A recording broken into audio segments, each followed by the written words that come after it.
All right, we'll call the meeting to order. Welcome, everyone. Thank you for being here. First item on the agenda is to approve the agenda. I'll move. We have a motion by, do we, any additions, corrections? I'll second. Okay. Oh, All Kelly's those here. in favor say aye. Aye. Very good. Next is the minutes from May 24th.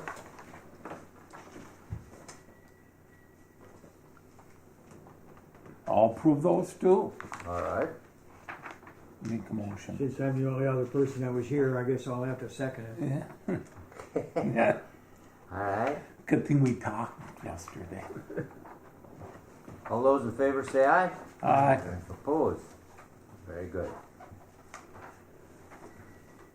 The next item is the treasurer's report. Right, the first one I have here is the Keda, Cochin County Economic Development Authority report, and I'd move that we accept these and pay the bills on them. Okay. Any questions of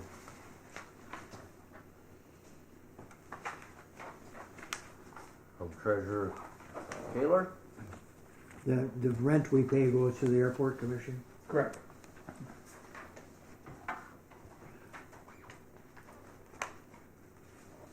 So Treasurer Taylor has moved did you say the KDA or the Keda. Keda? Yeah. Keda, all right. Any questions of it? All those in favor say aye. Aye. Aye. Opposed? Pass. Excuse me. And next, we have the cold weather testing financials. And I would move that we approve and pay the bills for those ones too. There is one current transfer from here from $16,000 from cold weather to Keda. But I'd move to approve these. Any questions of, Has the amount we pay stayed the same since all the new buildings were put up? We pay a lease payment for the test building and for the cold box. Yeah. And if I could, Mr. Chair, we were been partnered with the city EDA to help us with the cash flow issue, and then for $100,000 we paid back 25, and we have receivables coming in, but again, it's so hard to judge or the timing of that. We have more than enough to cover repayment. We thought we'd have additional payment at this time, but Kyra, do we have like 86,000 right now pending on top of? So just want to let the folks at the city know we're good for it and it's out there. It's just we're waiting for payment from those folks, and then we'll. We were just at the last council talking about sending it to collection agencies. Yeah. I know that when I went through yesterday that there's in there and there's more coming. We weren't too worried yet, but yeah, we'll be out. Well, it's not Ricky anymore, but we'll get somebody with a hook to get something moving. I just I want everybody to be, we're cognizant of it and we're monitoring it, and the good news is, and I can touch on that later, is we've got a really good schedule for cold weather. But thank you. Yeah. any other questions, discussion? All those in favor say aye. Aye. Opposed? Very good. Thank you, Treasurer Taylor. Next item is we have a guest speaker from the City of International Falls, Kelly Meyer. Thank you, Mr. Chair. Basically, I was asked today by Paul, we've been working on an interactive mapping system with the city that actually shows us the way development can be used for the City of International Falls. A lot of the questions that come to Keda and the city are also from few prominent developers that want to do something in the community. First question is, what can I do? What the zoning is that we have in that type of a situation. So what we did is we've created an interactive mapping here, just, it's still being built, but we're using it in the fashion that it is right now, which is very good. What it is if you go to the City International Falls website, I don't know, does it go on here, Keda?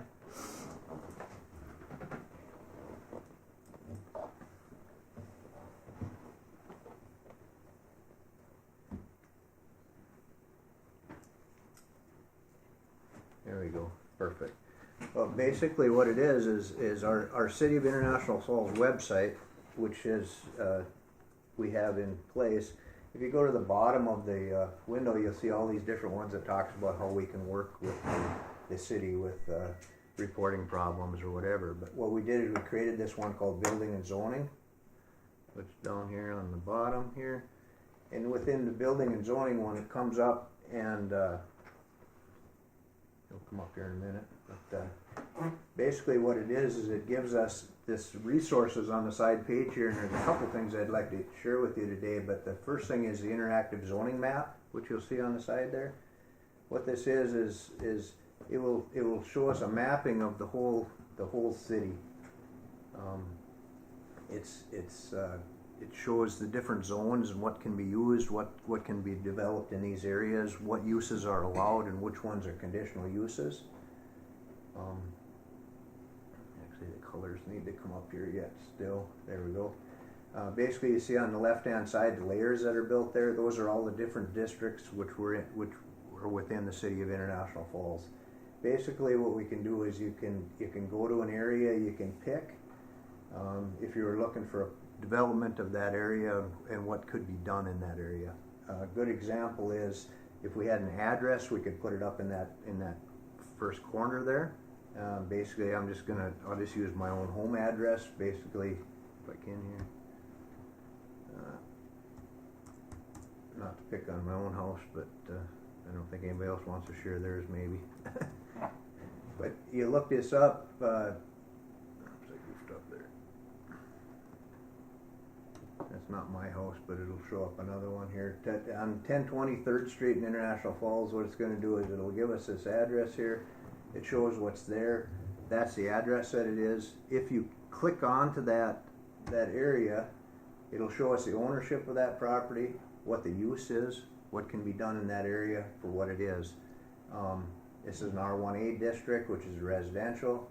You can provide suitable areas in the community as residence, dwelling, single, or two-family dwellings. This question comes up with developers in the area, like if we had open lots or that type of thing. Once you get into this thing, you could go to this point here is linked to the zoning code, which is the zoning code of the City of International Falls. So it'll throw you right into that area in question.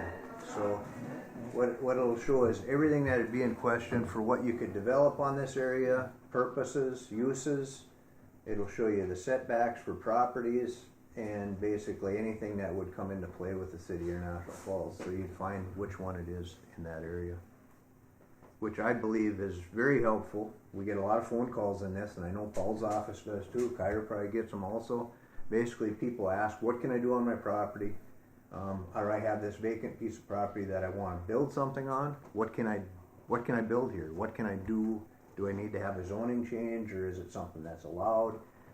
One of the things that we run into quite a bit is the size of lots in the community. If you're aware of the way houses are built in town, different areas of town the old area of town are blocked off in 25-foot lots. Certain areas you can build on a lot and a half, which would be 37 and a half. What we consider Old South International Falls is 50 foot. So I mean, you have different variables. Ahead of our time. So whatever it was platted at, which makes a big difference, and you can kind of tell from that it helps you out in quite a few different ways. Going back to this section, what it does is it gives you different areas of what can be done, and then also we've also linked this into the county parcel information, so you'd be able to click onto that site. It'll show the taxable information from the county, the picture of the house, what it is in that area right now. This does answer a lot of questions. I know Paul would get or whatever. Now, if you went into a different area that was in a different part of the community, you could go to the different color zones. You could either do it by by address or whatever you'd like, but just say we go into this blue. That's owned by the city of International Falls. The city sanitary sewer is there, public property, and what else can be done. Can you go to the multimodal site Yeah, and just to show a good example of a raw piece, but let's see how we get there with this. All the realtors can download this? I'm sorry? All the realtors in town? Yes, this is on our city website, so it can be used by anyone that goes to the city website. So it's good for the developers to go with whatever.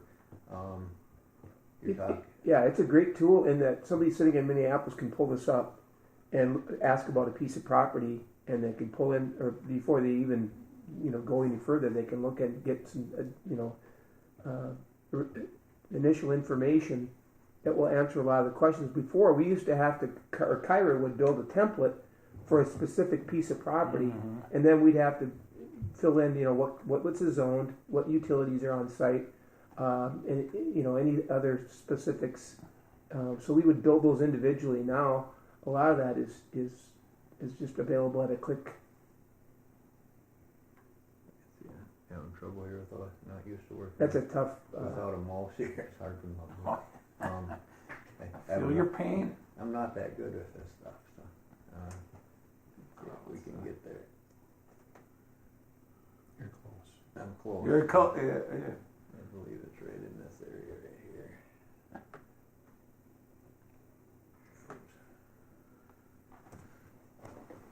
Yeah, it's tricky with all those. south, But you have the old wayside west there. Right there, try that. And then they're right here, I believe, right? no, other Oh, side. no. Other side. Too far. I get it. Further to the east. East. Yeah. Yeah. There you go, straight down. There you go.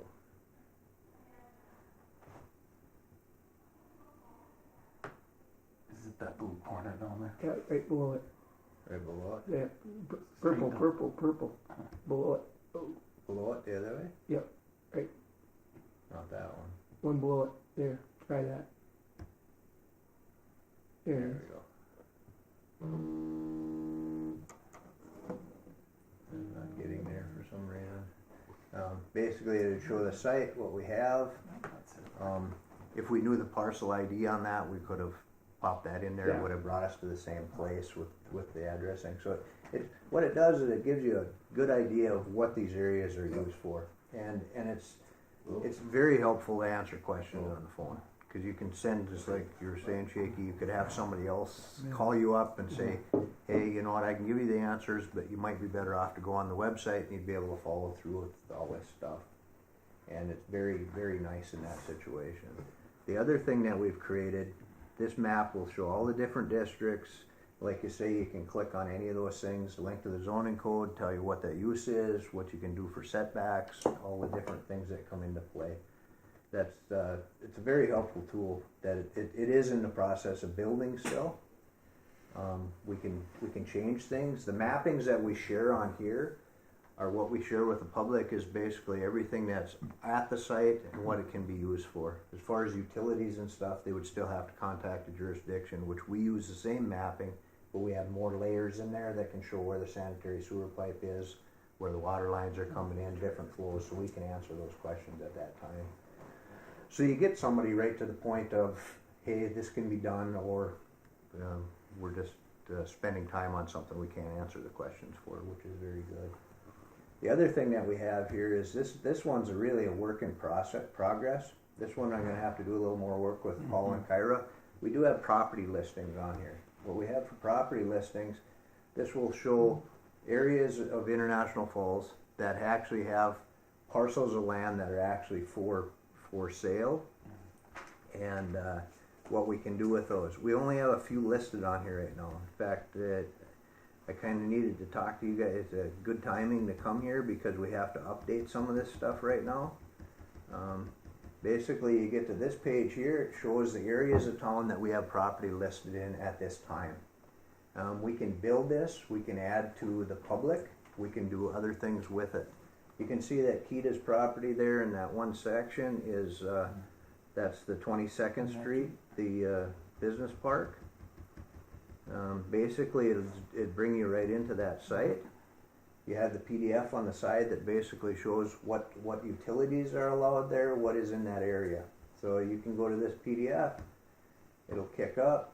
We do have to, like I say, this one's in a work in progress still, but that shows that one part of the parcel there. I'm not seeing how I can move this good here for some reason.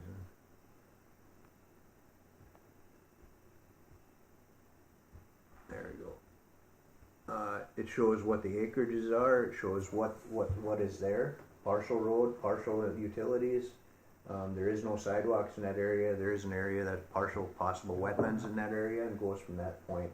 Public ownership. The one thing that we're probably going to want to add into here is when you look at this interactive map, or the mapping for the property search, it'll show the ownership is Keda, the authority here. We should probably add in there the contact information for Paul, so that they contact him, because right now everything that you see on this thing comes to my office, and then I tell them to call Paul. So we need to have that a little bit addressed. Now, if somebody wants to add to this, like we're kind of building right now, we're working with, it's kind of a tough thing, but the City of International Falls, the sites that we have on there, basically it's did on like a bid type process. So you turn around and you have to come in, you open it up to the public so they can bid on that property that's there.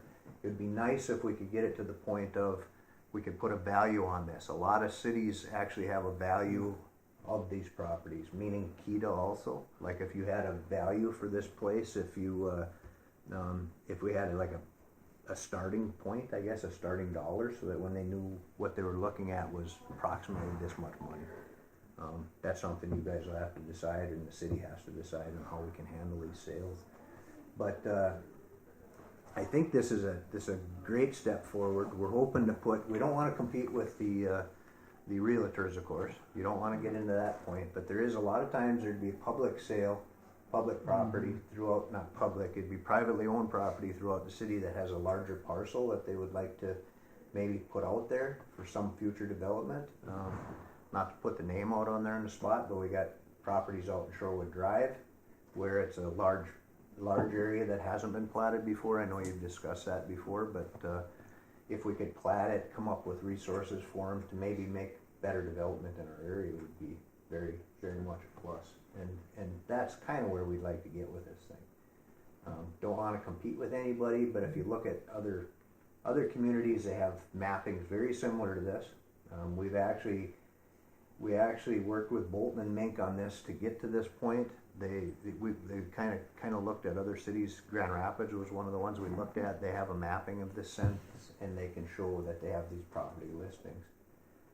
The one thing I was looking at this morning, and I actually was going to ask on this, but I'm not sure if there's still more sites here too, I think, that are available There are. on this property, and they probably should have been listed at that time. Yeah. I don't think it's all sold yet, but you know, that you guys would know that better than me. But it'd be nice to list everything that we have available. Yep. So we really don't have a lot of them listed right now. You can see that. I'll go back to that other screen, but oops, I'm sorry, go back too far. But you can see there's only like 6 properties that are listed at this time, and that's basically because a lot of the properties could be publicly owned or publicly owned. Like there's some property, and Al's probably aware of them, out by the behind the college out there, that basically is owned by the state of Minnesota, and we need to find out how we can resource those things too. We had them on, we had some of those places on originally, but we really didn't have their permissions to do so, so we took them off. But we'd like to be able to add them. Sure. We'd like to add the private development ones there, so that if somebody was, what we really need in the community, and I think you guys, you guys are very more aware of it than I am actually, but we would like to get, so we can get these people to show some interest in development in the community, whether it be through the building of homes, building of businesses, whatever it is, but we need to offer it in the first place, and that's kind of where it's got to start. I've had a few people that have actually called with interest in some of these sites right now, but you need to kind of develop what they're looking at. They need to know the process. Is very tough to tell somebody if you came in and you said, hey, I want to look at this site right now, I want to develop this thing, what can I do with it? You go back to the interactive mapping and you can see. But then thirdly, we need to find an easier process for people to purchase the property. You know what I mean? It's very difficult to have somebody say, okay, I know you're interested in this property, but the way the procedure works is we have to put it on a bidding process. You have to put it out for public information, all that type of thing. It'd be very nice if we could say, hey, this is a property for sale. This is the dollar value that we need to look at, and maybe you can negotiate from that point. But at least you have something you can work forward with. I guess that's kind of what I have to share today. It's like I say, it's a builder. It's something we can build on and make better for everybody. I just think it's a huge step forward, and it gives the city just instant credibility in terms of providing this kind of layered mapping up front. So I shared this with somebody from out of town, and they said, yeah, this is really nice. It's really helpful, because oftentimes you spend your time chasing stuff around, and it's incomplete, and then so we have to make something. Like I said, this makes it just a lot easier. And like you say, it's going to be in progress too, because you're going to have to, like even purchasing or the process. But this is a huge step forward. So kudos to the city. But we got to make them interested before we got to worry about the purchasing, right? Yeah, I mean, Exactly. we have this part first, We've got and the we can. interest. And those are things we can work with. We get together and just on the council level about how we go about it, and I'm sure there's state law involved in all that. There is, and it's being researched, but I mean, it's something that you got to look into and get to move forward. But I'd like, because we went last week to Lee, Minnesota's, and I don't know how many things I was involved with. It was all about building homes, building, Right now, there's, housing. I mean, right now the bill went through for $1 billion $1 for billion. homes $1 billion. outside of the metro. Yeah, $1 billion. $1 billion outside of the metro, and that's one thing we. And these are certain, and just from those I know that there's a lot of these, but for a city like International Falls, I don't think there's a lot of tools like this. No, it's a very exciting tool for us, And, and I know it answers a lot of questions that Paul's office gets. I know it answers a lot of questions that I get, but it's not out there yet. So people still call, and we have to steer them in the right direction. And until this thing is, I won't say perfected, but moved forward more, we do have the paper copy that's available with all the properties that are available that you got to page through and look through. Yep.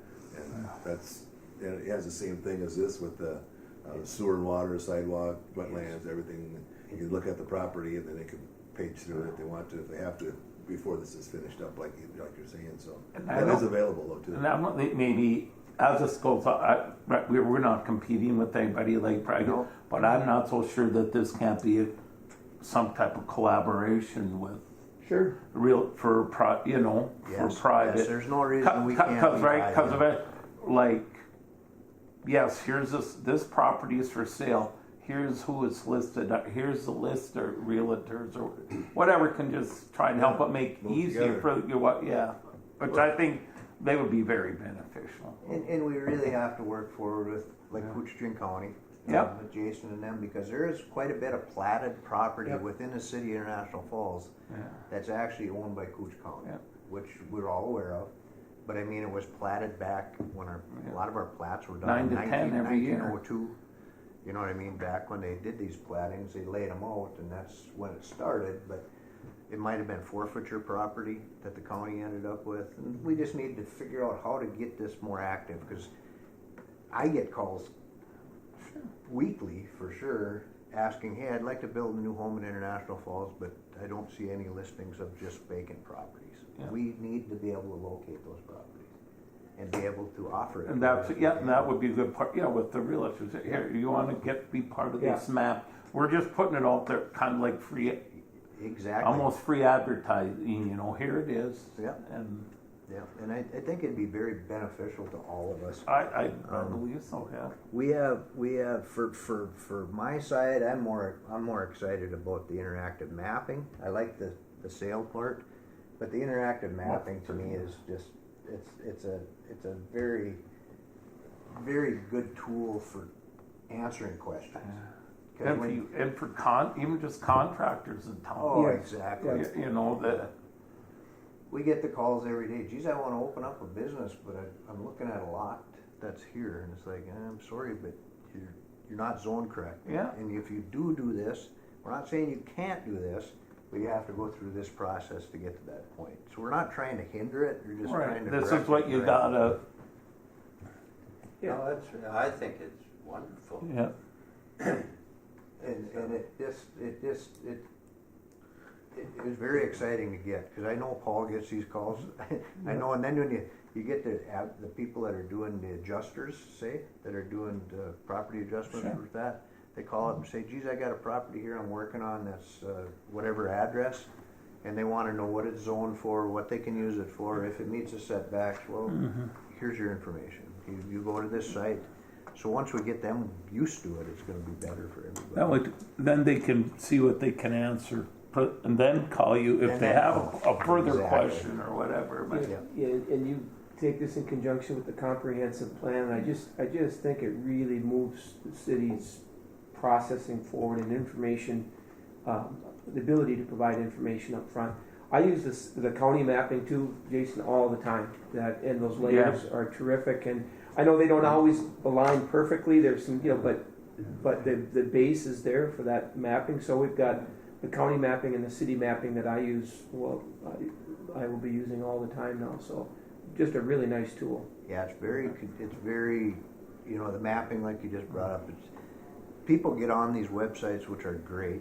The interactive mapping that the county has is really nice to have, but you always gotta tell people that the markings here are not GIS approved. This is the plat, but the GIS is not showing, it's not your property that goes out into the street. Yeah. We have to align this and do the old measurements still, and they're working on that too.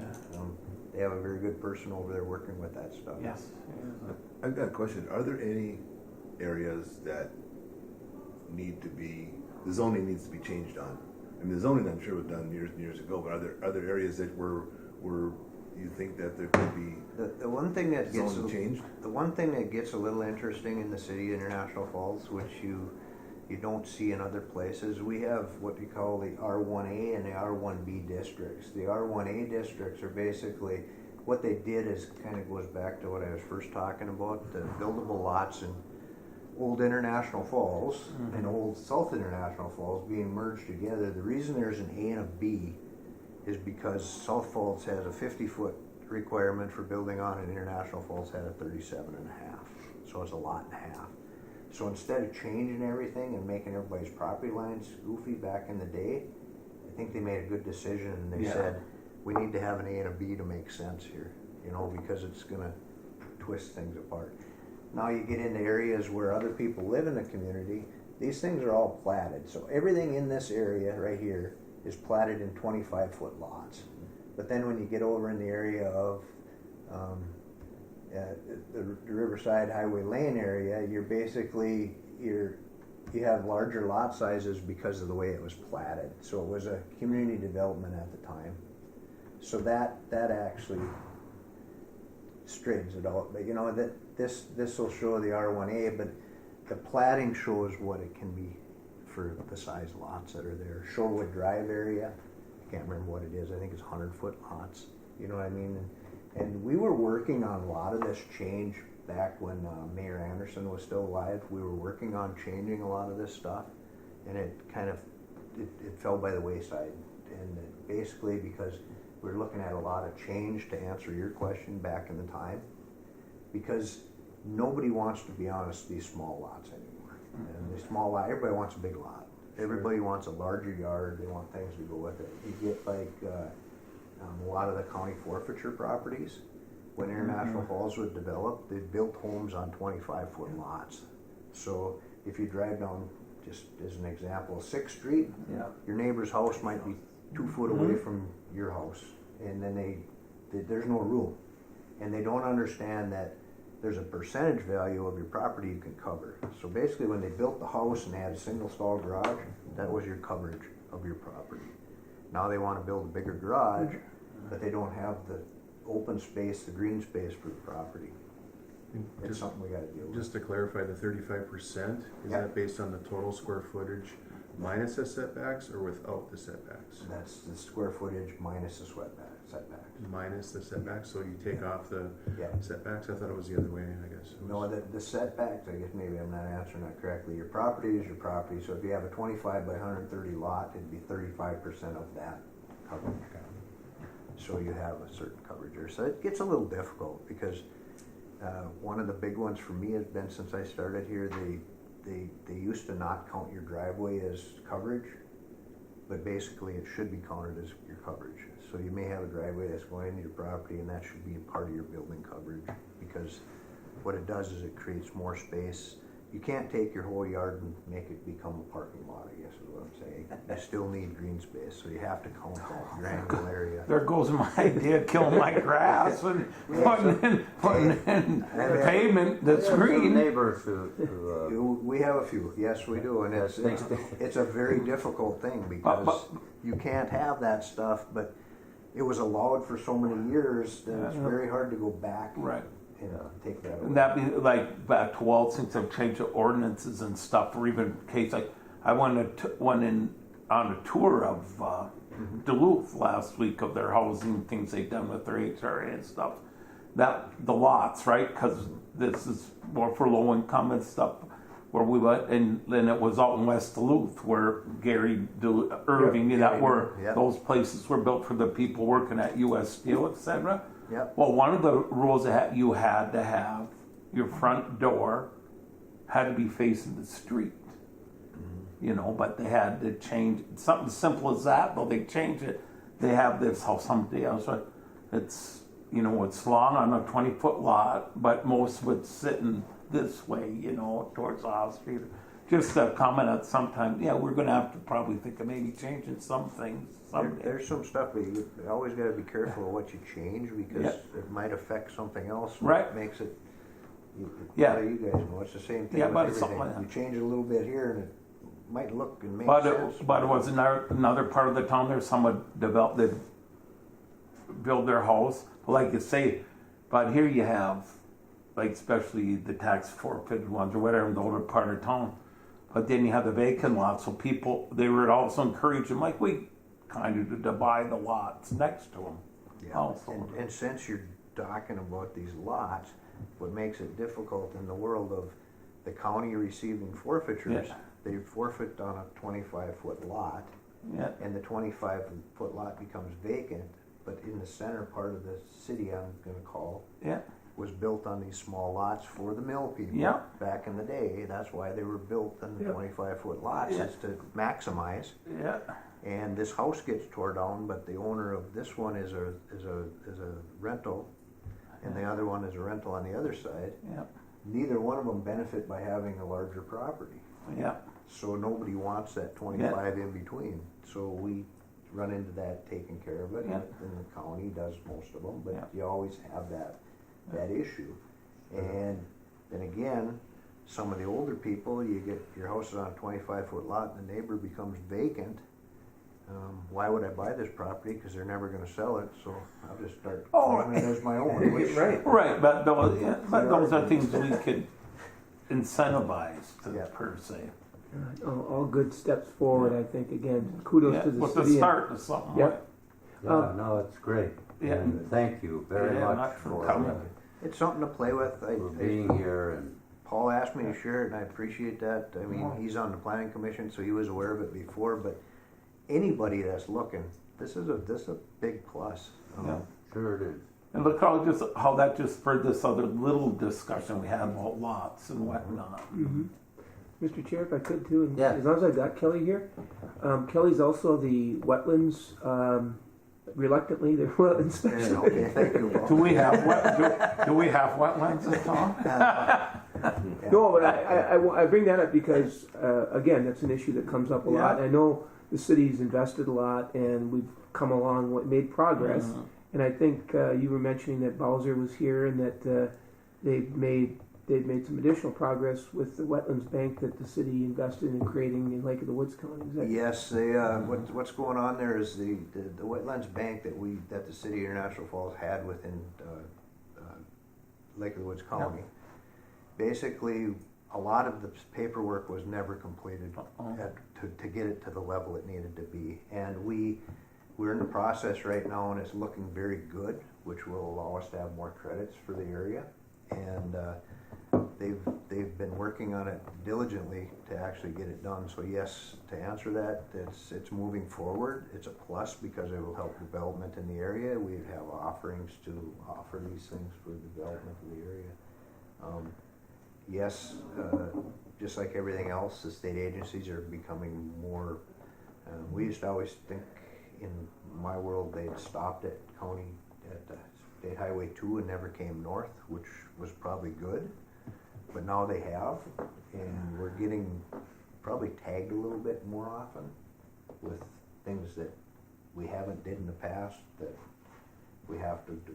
So it gets to be difficult. And Well, it's been a long trip to get here, but I again appreciate the work that's been done, and it comes back again to looking forward, especially the housing. You know, beyond Crabtree there, that's been platted. The Petersons own that property, but I know when they did an assessment and they did some initial engineering actually to bring utilities in there, but they ran into wetlands right away, and I know that kind of stopped the conversation and even stopped them from actively pursuing buyers of lots because it was a fairly big challenge because there's a lot of ash swale and so now that the city has that, it could potentially be used to help spur that development and elsewhere. But yes, I think it could help the development. Wetlands gets very interesting. Every time I go somewhere, you learn a little bit about it, to be honest with you. And you've probably heard of the 10,000 square foot de minimis that's always been out there, that you can have 10,000 square feet, do the wetlands type thing. That is true in most cases, but in a platted area, they go by the area of the plat. So if you have a 40-acre plat, you're a part of that plat. So each one has to be looked at separately. So if you platted off your property into eight different lots, each one doesn't get allowed 10,000 square foot de minimis. It goes on the whole property. So I mean, everything can be done. Unfortunately, you get a lot of fingers in there that have to make it work out. And that's kind of where we're at right and a now. lot of education. Yes. Okay, thank you very much. Yeah, Thank thanks, you. Kelly. Thanks, Kel. The next item is Director's Report, Director Nevenin. Thank you, Mr. Chair, and again, thank you, Kelly, for coming and sharing that with us. We'll continue to report on our work being done with Onesimus and Felix on the multimodal site with his warehouse project. I hosted a meeting here with Felix and representatives from Bremer Bank, Minnesota Business Finance, Apex, and Deed, all coordinated to come here to talk about some funding options, but also to learn more about the project and how they could support the project. It was a good opportunity, like I said, for Felix to share kind of what he's up to and the steps he's taken to date, and also to get some feedback from those various funders. Deed's been really good all along. They've been approached almost immediately. But Minnesota Business Finance, they do a lot of work in the state to kind of supplement bank financing on some of these larger projects.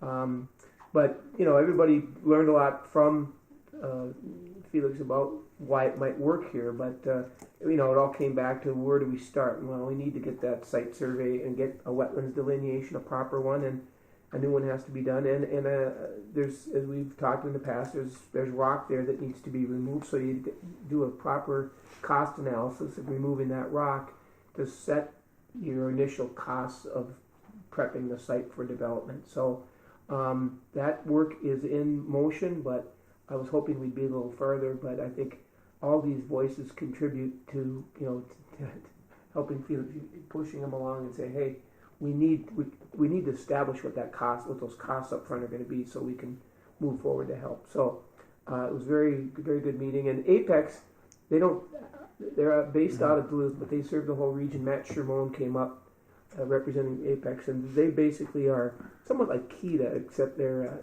privately financed, but they find partners and resources to support development in the region. So it was a good meeting, like I said. When you talked about the rock removal or site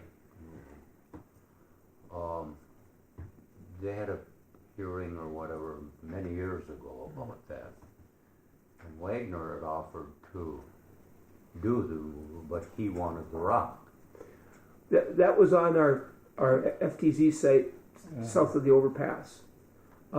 Wagner did provide some initial estimates on this location at the multimodal. So it was a slightly different scenario. And then I think the city's discussions with that was that they would potentially remove the rock, but then they would hold that rock as an asset and use it for other projects.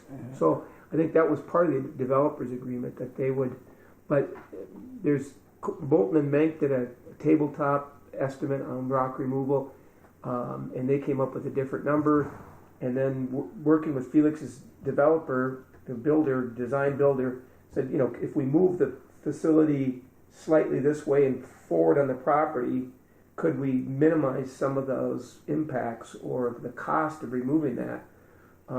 So that all has to be defined, I think, fully, and then associated cost with it. So that's kind of where we're at. But yeah, no, it's a good question. And rock remains a pretty important asset for the county and the city because of the scarcity of material or the cost of materials. Follow up with some KTI news. Kuching Technology Initiative representatives from KTI conducted a series of town hall meetings throughout the county, and some of these meetings had really good turnout. I was Jason, you attended. I attended a couple of them at Rainier and NISPA, so I heard the Big Falls one was excellent. Excellent, yeah. And Rainier had some folks. Little Fork had a disappointing, but I think it was one of the nicer evenings. Anyway, it was an opportunity for KTI reps to get out in the county and talk to citizens and inquire about what kind of coverage do you have with internet, or what kind of technology issues do you have out here.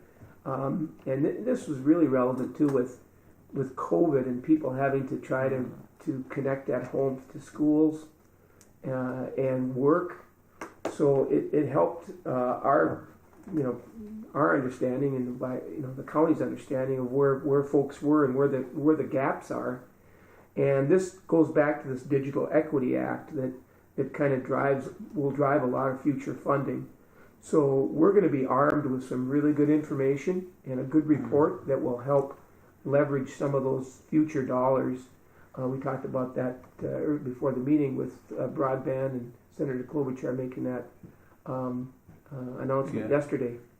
So I'm excited, and again, the work that KTI does is paying dividends, and those folks took the time to meet at night, and so for some folks, talking about internet access isn't always something that'll get you to go to a meeting, but I was pleased with the turnout. So I don't know if you had anything to share, Jason, or if that's. No, I think you hit it right on the. It's just going to give us it's going to get us a seat at the table on what our community's needs are, our county needs are, and then that's going to be tailored to the funding that would be available. So. And KTI is working with the Bush Foundation for a grant, on a community innovation grant. And what the purpose of that is to actually hire a technology person that's at least multiple years, so that they can pick up the work of KTI and devote a person to it, because really that's what you need for a lot of this work to be done and continue on. So a couple of other things I would just share is the Rain Lake Medical Center asked both the mayor and I to present to their leadership group at a recent meeting about current events in the community. and in the area, projects, and so it was a great opportunity to talk with them about some of the historical and recent events that have been happening in the city, and it is an eye opener when I share with people going back to 2016, 17, pre-COVID, and then COVID. All of the investment that's occurred within and around our communities, whether it's infrastructure or whether it's outside investment local, and it was a good audience to reach because Ray Lake Medical too is one of their big issues is recruiting and housing because they go hand in hand. They have trouble recruiting people, and they've made a great investment as well in our community, and we're lucky to have them here with the kind of forward thinking that they're doing. So, and getting back to housing, I sat in on a housing forum for the Northeast region, and they basically did a recap of the legislative session. They had different speakers from Minnesota Housing Finance and a number of different state agencies that are involved in housing. And this is a statewide, I don't want to call it a crisis, but it's an issue for a lot of folks. Housing is small towns, large towns. It's an issue. And as you mentioned, that there is $1.1 billion. It's the largest in state history allocated to housing because it is such a priority for communities. So I'm hoping that the county and the city, HRAs can be more active and really pursue some of these. And in a related matter, Corey McEldowney is a former resident. He and his wife, they've been out west in Oregon for some time. He's been involved in a number of both commercial, residential builds. Really understands financing these projects. He's worked with government contracts as well. And he's partnered with Eric Johnson in the Masonic Lodge building. They bought that and they're rehabbing it. And he's also interested in doing housing beyond that. And he's already been working with, I think, Rainier and the city. Kelly, he's reached out to you as well about trying to find some lots for single-family construction, which is really vital.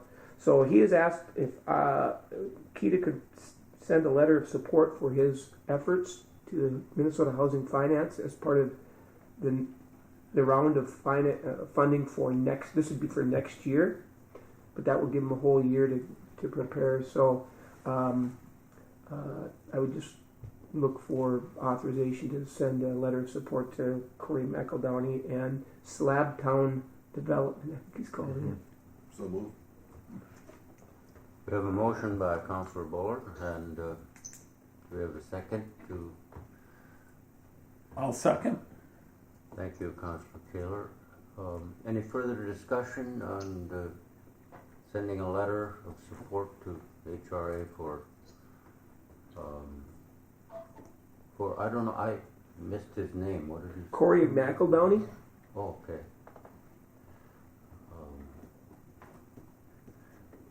Any discussion? All those in favor say aye. Aye. Opposed? Very Aye. good. You're right. Roger Scrabble, Roger. Representative Scrabble's with us. Thank you. Oh. Appreciate it.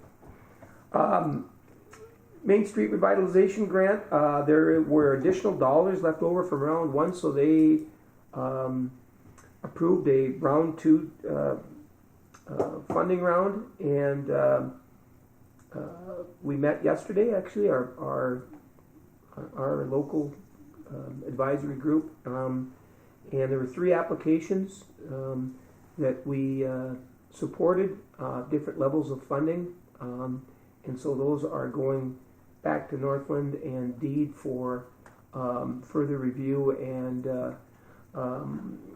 this process has been a little clumsy at times and a little frustrating, but we should be hearing from Deed on the round one final allocations and businesses that received those. So again, that total dollar from both rounds 1 and 2 is over $1 million, and will help leverage those state funds for projects in and around the community. So, and thanks to our local advisory committee for their help in that. So have we heard from about round one yet? No, and Oh, we was okay. hoping to hear by now, but that was November, I believe.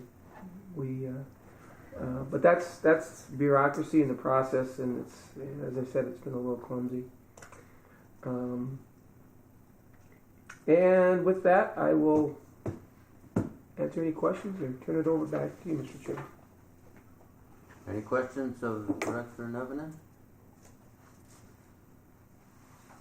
Thank you. Thank you. The next item is city and county and out-county updates.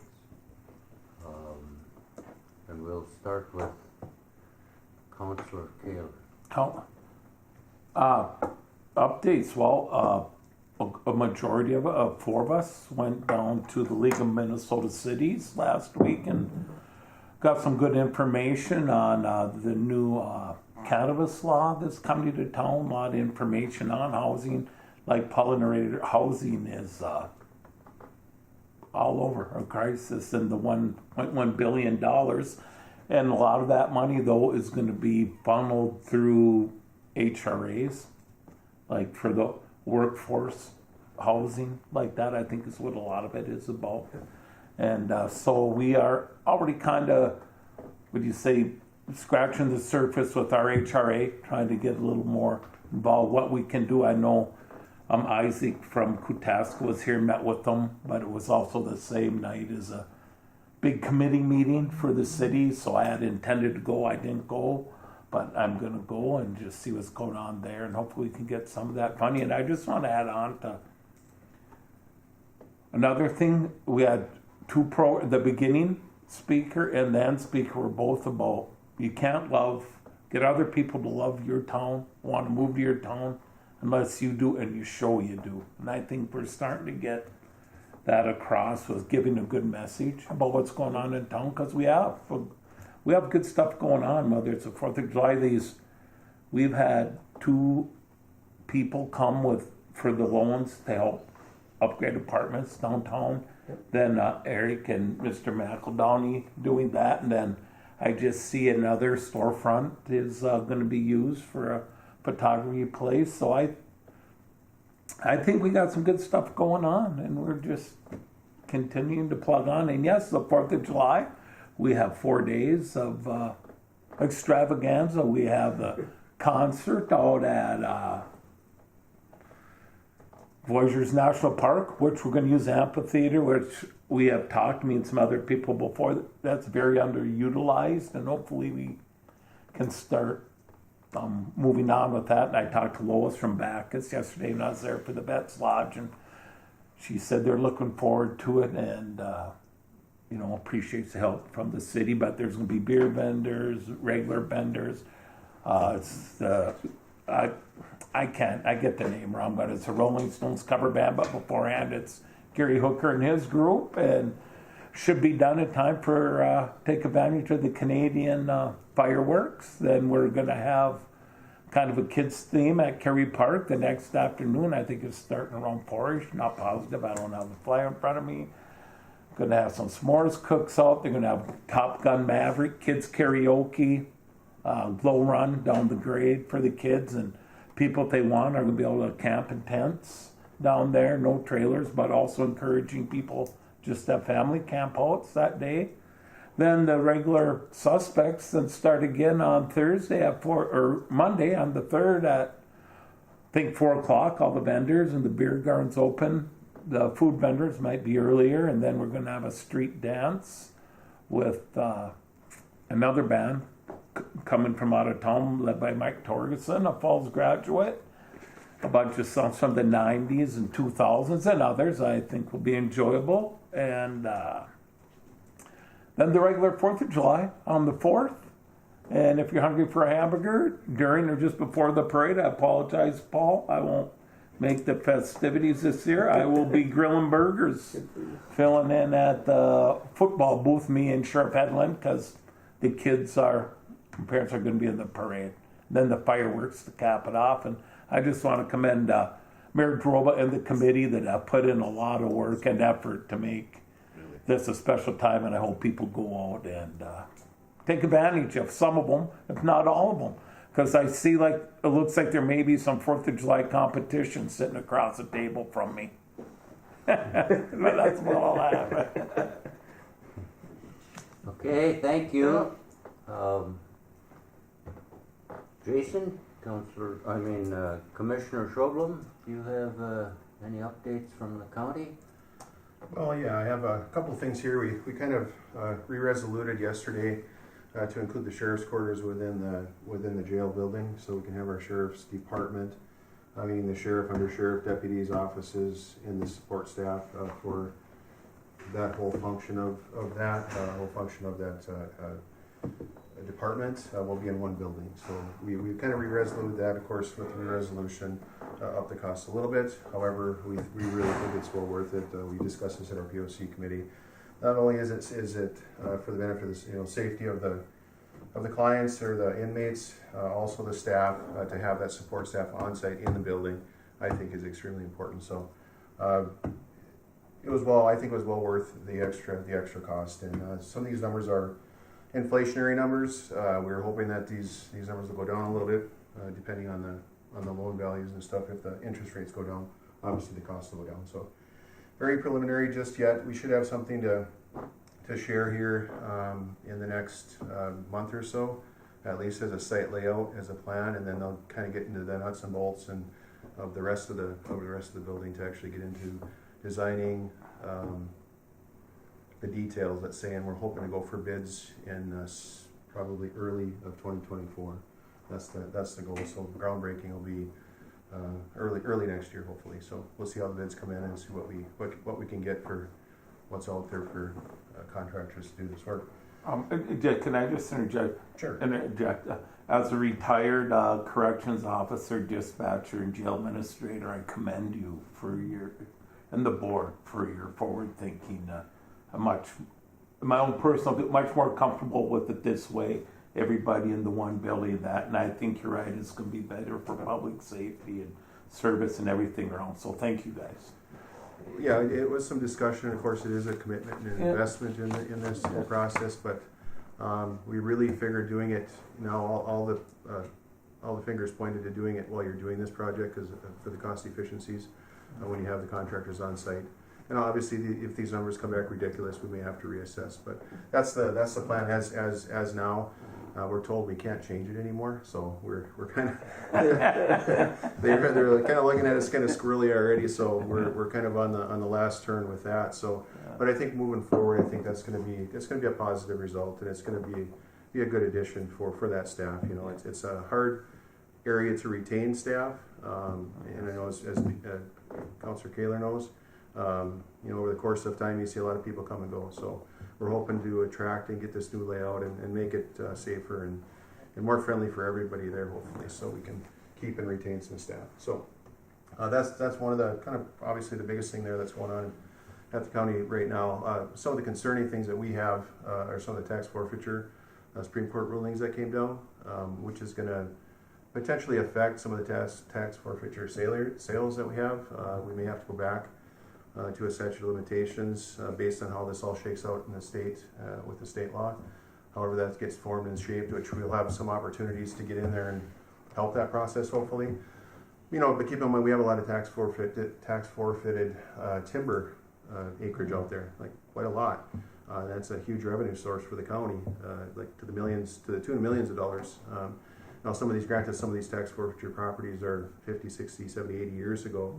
The statute of limitations as yet is 7 years so far. So, but more concerning too, not so much for Kuching County, but for the bigger counties that have lots of properties and things like that. I really think that's going to be very concerning for them, and it's going to be concerning for us, just the paperwork and the work going back to see how much money was made, how much time you spent. So it's a lot of extra work for everyone right now to kind of gather all that information and present it to see where we're actually at. If we make money on the property, very similar to the case that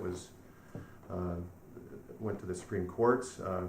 Obviously, there was less money owed than what it sold for, and the money that was over and above what was owed, they said should go back to the previous property owner. So that creates a problem. Like you say, the county is not in the business of being a real estate company or taking on the bank responsibilities of that either. So, anyway, but that's a bit of a concern for our lands and forest, mostly right now. I think that's going to be where the majority of our concern is going to be, because that's, like I said, it's a huge deal for our county. So beyond that, we're hoping to have a meeting here with the city and the county, kind of a round table, kind of get going on, kind of getting on the same page with some of these housing developments and different things that this community needs. And I think, getting everyone around the same table and kind of maybe forming some type of a partnership there with things like that, I think is going to be extremely important moving forward. I think housing is the number one thing right now. I think we have jobs, we have needs, we don't have houses. So and I think identifying the properties like Kelly's working on is a great deal. It's a great tool to have. It really is. Being able to see where all these properties are at and kind of see where you can go and where you can't go and what you can do and can't do. So I think that's awesome too. That's really, really neat. And the only thing we're just kind of getting our staffing up to par. We've kind of in the process of hiring an administration director position, and we have some support staff that's been hired here recently too. So we're been a little short-handed. We have a recent election here, which got us to our 4th commissioner. Now our next preliminary, call it primary vote, will be in August. I believe August 8th. There's 4 candidates for that position, District 5. Which Wayne Scoy had seated before. So we'll have 4 there, and it'll get narrowed down, and we'll have a regular special November election to kind of determine who that person is going to be. So looking forward to having a full seat of people at the table. It's been a little bit of a long haul, and unfortunate that these things happen, but they happen. So, but it's good to see everything moving forward still too. So Good. Thank you very much, Commissioner. Now from the end of the rainbow, Citizen Hanson. You notice how cloudy it is here today, Mr. Chair? It's sunny in Birchdale. Well, thank you, Mr. Chair. I appreciate it. And as the councilor pointed out, there are some other celebrations coming up next week. If maybe we could pass these around. These are from Big Falls, and also related to Big Falls is the fact that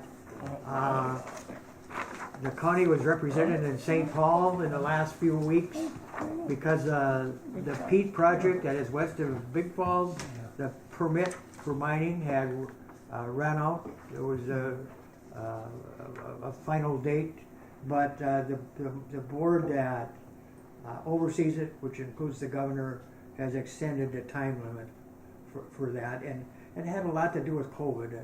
I don't know if any of you remember the ads that were in the paper. They were looking for people, and then COVID hit, and nobody from Ontario could come over here. Mm.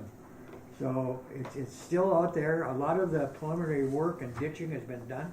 Mm. Yeah. So the permit has been extended, and hopefully that even after all these years, it'll still come true. As you can see, Big Falls, I don't know that it rivals the events here in International Falls, but they're after it. Yeah. They're after it for 4 days, and it's amazing how much volunteering that they actually get.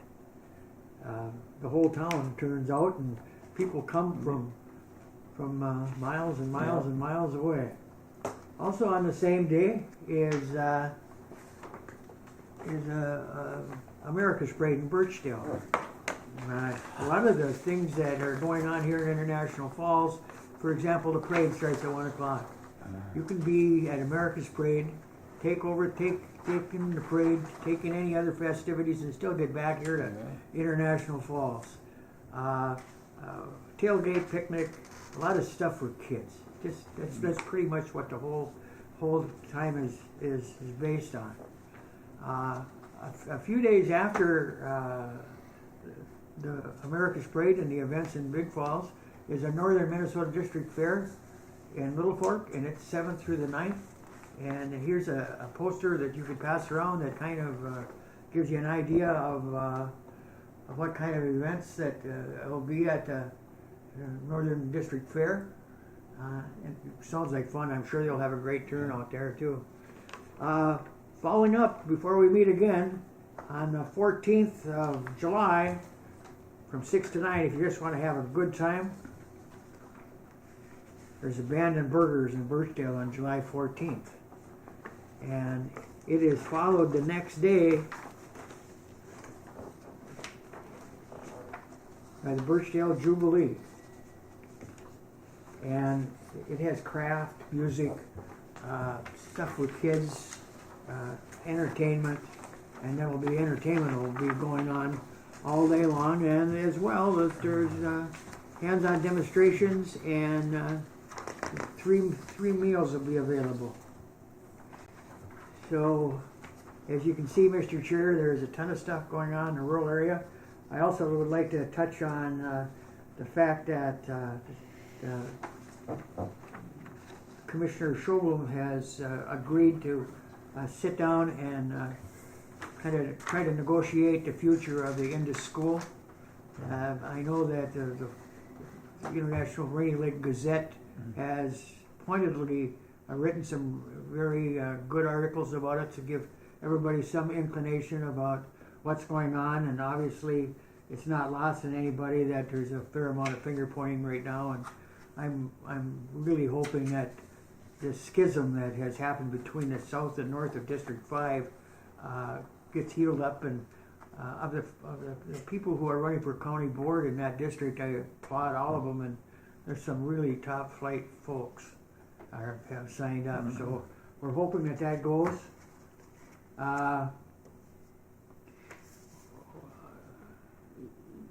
My neighbor, Ralph Nelson, passed away. He's a generational resident. He owned Nelson's Fine Store in Birchdale. He's a third generation. And his funeral was this past Saturday. I don't know that you could even get in the church. In fact, they had it televised at the community building besides, and there were people outside. That's how many people came. And then they had a nice meal, and later that evening a campfire made of 8 and 10 foot wood. So it was warm. And if, Mr. Chair, could I have just a minute here to tell you a little story about Mr. Nelson? Certainly. When I bought my property in Birchdale, he helped me move a house on it and had some ideas. And one was, if I was going to have a driveway, I should plant trees alongside of it. So I agreed, and I bought, I don't know how many hundreds of trees, and I put in seedlings, they were like that. I thought they'd never grow, ever. But, as years go by, they come up. And finally, I was taking a picture of those, they were 5 and 6 feet high. I was pretty proud of these trees, white pine and white spruce. One day, in about mid part of December, I came home from a county board meeting, and you could see very plainly that somebody had pulled into my driveway up near the top, walked through the ditch, and cut your Christmas tree down out of my driveway. Sawdust, you could see where they pulled a tree through the snow and drove away. I was upset. I had lifeblood in those trees. And I went to the Nelson's Fine Store, and I didn't pound on the table, but I eviscerated whoever would have done such a vile thing. I even went so far as to bring it to the county board, and not on the agenda, but tell everybody my story of how someone stole my Christmas tree right out of the driveway in broad daylight. Come spring, decided to dig up another tree and transplant it where that one had been cut out. You could see a gap. I asked my son to go over there and remove the stump, and he walked over and kicked at it, and the stump just fell over. And hear what they had done, him and a neighbor. They had went out and cut a Christmas tree elsewhere. Carried it across my ditch and cut the butt off of it. And then took the butt, set it up, and then pulled the tree through the ditch. And it was it was years before he finally came and said, I did it. But the big enjoyment was to see how vexing it was for Mike, and and how tight his underwear got. So that was my neighbor. So that's pretty much my report, Mr. Chair, of if there's any chance you can get to Band and Burgers and the Jubilee and to the fair in Little Fork. Incidentally, in Little Fork last week, I got a chance to go to a reception there, and I got there early, so I drove around the residential area of Little Fork. If you haven't, you're missing out on some tremendous homes, and clean and picked up and just really, really nice. If you get any chance to view the residential area of Little Fork, take it. Only take a few minutes, and there are some really beautiful places there. Thank you. Thanks for your input and your story. It's actually true. So what about all the other ones I heard? Maybe? All right. Any other business to come before us? The next item is the public comment. We've already had the comment from the public, Mr. Meyer, so thank you. Thank you for your presentation. Thank you for Coming. joining us, Randy and Laurel and Roger. And the meeting's adjourned. Next meeting date. Oh, we have to set another date.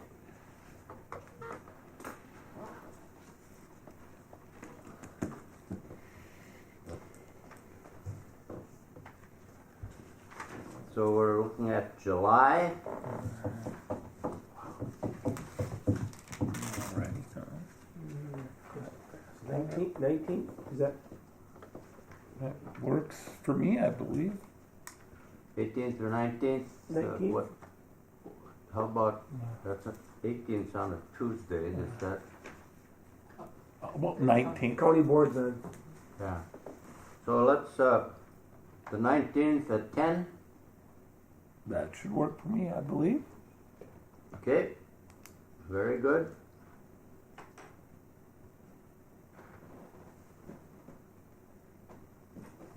Now, the meeting's adjourned.